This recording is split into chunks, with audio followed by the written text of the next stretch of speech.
जय हिंद प्यारे बच्चों। स्वागत है आपका आपके ही परिवार भारतवर्ष क्लासेस में। तो प्यारे बच्चों, आप सभी जान रहे हो कि अप्रैल के लास्ट वीक में आप सभी का एग्ज़ाम है और इसी को ध्यान में रखते हुए मैं आप सभी के लिए लेकर आया हूँ क्लास 3 गणित विषय के वेरी इंपॉर्टेंट क्वेश्चंस जो आपके एग्ज़ाम में पूछे जा सकते हैं। ठीक है बच्चा, आप लोगों ने अपने बुक को पढ़ लिया होगा, अच्छी प्रकार से रिवाइज कर लिया होगा। तो इसकी एक और अच्छे से रिवीजन मेरे साथ करना है बच्चा, और अपने स्कोर की जांच करना है। आप लोगों को यह मानकर चलना है कि यह मेरे एग्ज़ाम का पेपर है और मैं इसे हल कर रहा हूँ। आप लोग अपनी जांच कीजिए कि आपका स्कोर कितना होता है। ठीक है, चलिए प्रारंभ करते हैं। तो पहला प्रश्न दिया गया है बच्चा, चतुर्भुज में भुजाओं की संख्या कितनी होती है? विकल्प है 1, 2, 3 या 4। तो चतुर्भुज मतलब क्या होगा? 4 भुजाओं। जिसे आकृति में बना रहा हूँ, यह एक चतुर्भुज है जिसमें 1, 2, 3, 4 भुजा है। तो चतुर्भुज में कितना भुजा होता है बच्चा? 4 होता है। इस प्रश्न से संबंधित और भी प्रश्न मैं करवा देता हूँ। यदि आपसे पूछे बच्चा कि चतुर्भुज में शीर्ष कितने होते हैं, तो 1, 2, 3, 4 शीर्ष होते हैं। यदि आपसे पूछे कि चतुर्भुज में कोना कितना होगा, तो 1, 2, 3, 4 कोने। यानी चतुर्भुज में 4 भुजाएं होंगी, 4 शीर्ष होंगे, 4 कोना होगा। ठीक है, ये चतुर्भुज की आकृति के लिए है। प्रश्न संख्या 2 पूछा गया है, त्रिभुज में शीर्ष की संख्या कितनी होती है? तो त्रिभुज यानी 3 भुजाओं वाली बंद आकृति होगी। यह एक त्रिभुज है। ठीक है, मैं फिर से बना दे रहा हूँ। यह एक त्रिभुज है। इसमें कितने शीर्ष हैं? 1, 2, 3 शीर्ष हैं। बी विकल्प सही है। पूछे आपसे इसमें कितनी भुजाएं होती है, तो 1, 2, 3, इसमें 3 भुजाएं होती है। इसमें कोना कितना होता है? 1, 2, 3 कोना। यानी त्रिभुज में 3 कोना, 3 भुजा, 3 शीर्ष होगा। यानी तीनों 3 होगा। ये आपको ध्यान में रखना है। आपसे मैं एक प्रश्न पूछता हूँ कि कौन सी ऐसी आकृति है जिसमें एक भी शीर्ष होगा और ना ही कोना होगा?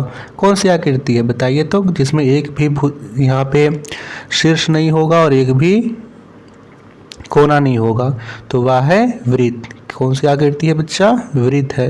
वृत्त यानी गोल होता है। इसमें ना तो एक भी शीर्ष होगा और ना ही एक कोना होगा।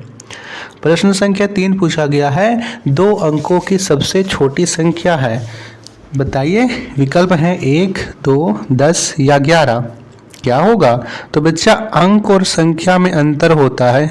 आप सभी इस चीज़ को ध्यान रखिएगा कि अंक और संख्या में अंतर होता है।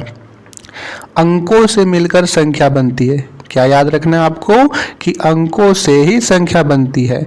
अंक क्या होते हैं? अंक एक, यहाँ से शून्य से भी लिखेंगे, 0, 1, 2, 3, 4, 5, 6, 7, 8, 9, ये सभी क्या है? अंक हैं।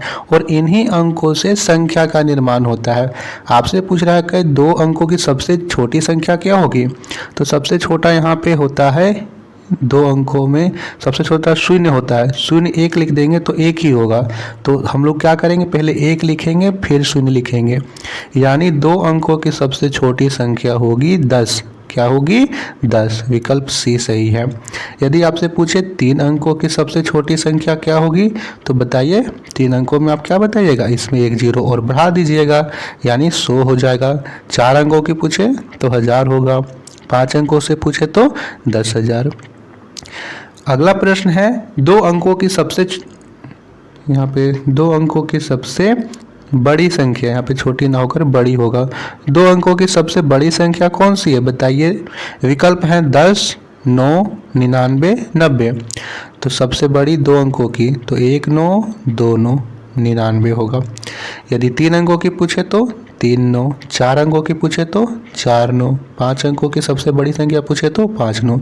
सिर्फ आपको 9 को यहाँ पर गिन करके लिख देना है। तो आपका विकल्प कौन सा सही है बच्चा? 2 अंकों की सबसे बड़ी संख्या 99 है।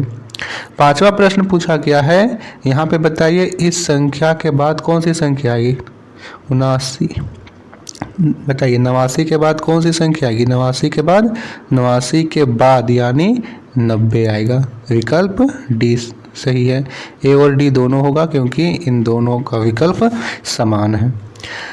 छठा प्रश्न है 53 के ठीक बाद वाली संख्या है। बताइए 53 के ठीक बाद कौन सी संख्या आएगी? ठीक बाद पूछ रहा है तो 53 के ठीक बाद 54 आएगा। यदि यहाँ आपसे पूछता कि 53 के ठीक पहले कौन सी संख्या आएगी तो आपका उत्तर क्या होता? बताइए 52 होता। ठीक है, ये आपको ध्यान में रखना है। सातवां प्रश्न है बच्चा दो संख्याओं का, यहाँ पे प्रश्न थोड़ा सा छूट गया है। प्रश्न आपसे यह पूछा गया है कि दो संख्याओं का योग करना क्या कहलाता है? दो संख्याओं का योग क्या कहलाता है? जोड़, घटाव, गुणा या भाग? तो योग करना जोड़ घटाता है, उन दोनों को हम लोग योग कर रहे हैं यानी जोड़ रहे हैं, तो क्या होगा? विकल्प ए। आठवां प्रश्न है 21 जोड़ 34 का योग कितना होगा? योग का मतलब क्या है? जोड़ना। तो 21 और 34 इसे जोड़ दीजिए। सबसे पहले हम लोग इकाई के अंक को जोड़ते हैं, तो इधर से जोड़ेंगे 4 और 1 5, फिर दहाई के अंक को जोड़ेंगे 3 और 2 5। उत्तर क्या आया? 55 आया। विकल्प ए सही है, 55 हमारा उत्तर बिल्कुल सही है। नौवां प्रश्न है 55 का शब्द रूप क्या आएगा? क्या होगा? यानी 55 को आपको शब्दों में लिखना है, तो पचपना ऐसे लिखेंगे। तो यहाँ पे पचपना लिखा हुआ है, ये 65 लिखा हुआ है, 75, ये 25, 55 यानी विकल्प ए सही है। यदि मैं आपको पूछूं कि 65 का संख्या रूप में क्या होगा, यानी आप 65 को संख्या रूप में कैसे लिखोगे? बताइए। तो 65 को हम संख्या रूप में ऐसे लिखेंगे 6 5, 75 को हम संख्या रूप में 7 5 लिखेंगे और 25 को संख्या रूप में 2 5 लिखेंगे। 10वां प्रश्न है 99 का संख्या रूप क्या होगा? विकल्प लिख लीजिए ए बी सी डी। क्या होगा? तो विकल्प ए 9 9 99 होता है। ठीक है, विकल्प ए सही है। तो बताइए आप लोगों में से कितने बच्चों को 10 में से 10 स्कोर आया? जितने बच्चों का 10 में से 10 स्कोर आया होगा वे कमेंट्स जरूर कीजिएगा। इस वीडियो को अपने दोस्तों को शेयर कीजिएगा और भारतवर्ष क्लासेस पर नए हैं तो सब्सक्राइब जरूर कीजिएगा। धन्यवाद।